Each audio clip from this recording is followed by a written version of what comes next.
What if the God worshipped by billions isn't the ultimate creator, but a deceiver?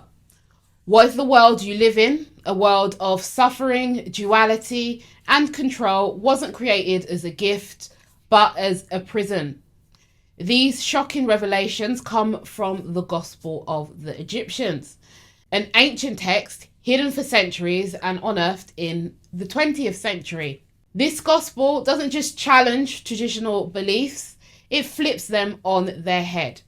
It exposes the creator of the material world, not as a benevolent deity, but as a false god and an architect of deception. By the end of this video, you'll understand why this gospel was suppressed, what it reveals about the true nature of reality, and how its dangerous truths can liberate your soul from the chains of illusion.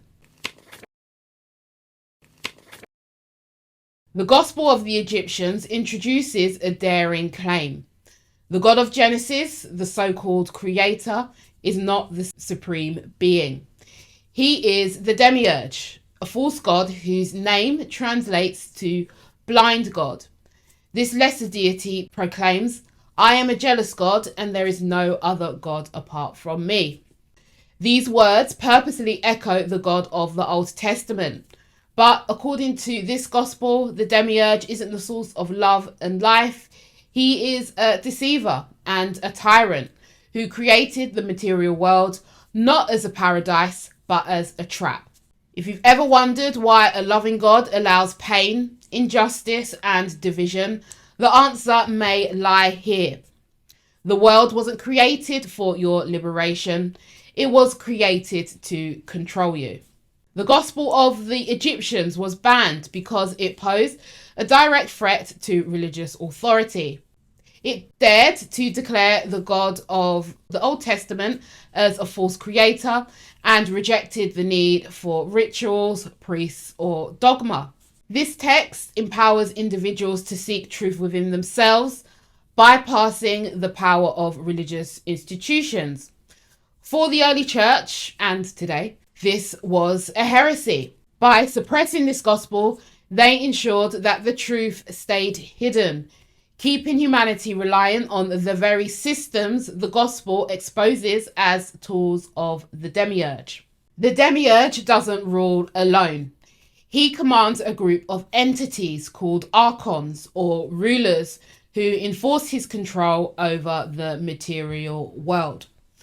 These Archons manipulate humanity through corrupt institutions like governments, religions, and systems of power that are designed to keep you blind to your divine nature. Their greatest weapon? Deception. They divide humanity with illusions of duality, good versus evil, light versus dark, religious versus spiritual. These oppositions keep us distracted, trapped in endless cycles of conflict, and blind to the deeper truth, the unity of the divine source. The systems you trust, laws, morality, even concepts of good and evil may not be liberating you. They might be controlling you. The Gospel of the Egyptians teaches that good and evil are not absolutes, but forms of control. Historically, systems of power have labelled obedience as good and rebellion as evil to preserve their own dominance. True awakening means transcending the illusion of duality, male versus female, life versus death, good versus evil. These are divisions, constructs of the Demiurge. As long as you're caught in these pointless oppositions, you remain a prisoner of his world. Beyond the Demiurge and his Archons lies the ultimate source, the great invisible spirit. This is not a jealous or vengeful God, but a being of infinite light, unity, and perfection. Unlike the Demiurge, the great invisible spirit doesn't demand worship or obedience.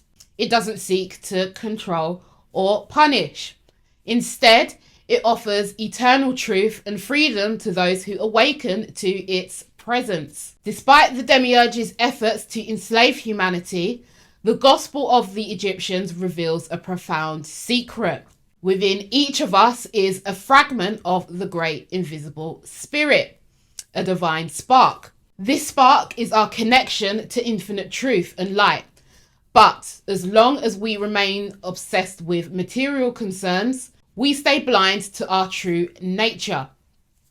The spiritual journey of awakening, or Gnosis, is about rediscovering this divine spark and reconnecting with the source of all creation. The great invisible spirit hasn't abandoned humanity. According to the gospel, it sends emissaries of light to guide us back to the truth. One such figure is Seth, the third child of Adam and Eve, who represents the power of divine knowledge. Later, his role is echoed by Jesus Christ, who is not seen as a sacrificial lamb by the Gnostics, but as a revealer of hidden wisdom. Jesus' teachings weren't about obedience, they were a call to awakening.